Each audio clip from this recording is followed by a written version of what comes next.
ठाणे शहरामध्ये राष्ट्रवादी वाढवायची असेल तर त्यांनी आता विचार करावा। शेवटी आपल्या कार्यकर्त्यांना निवडून आणायचं आहे असं वक्तव्य ठाण्याचे राष्ट्रवादीचे जिल्हाध्यक्ष नजीब मुल्ला यांनी केलं आहे।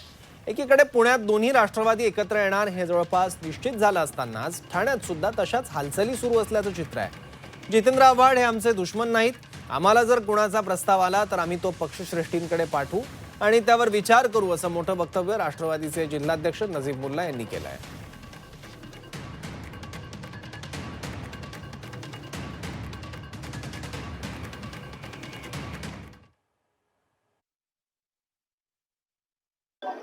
त्या पद्धतीने ठाणे शहरात राष्ट्रवादीची ताकद जी संपवण्यात आली होती ती संपवण्याचा परत त्यांना उभारण्याची संधी आम्हाला उपलब्ध झाली आहे।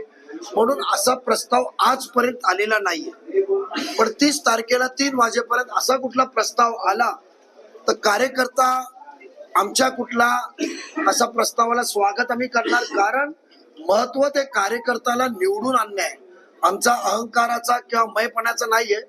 आम्ही कार्यकर्त्यांसाठी कधी वेळ प्रसंगी निवडून येण्यासाठी त्यांच्या सोबत जायला लागला, त्यांच्या दारात पण जायला लागला तर आम्ही जायला तयार आहे।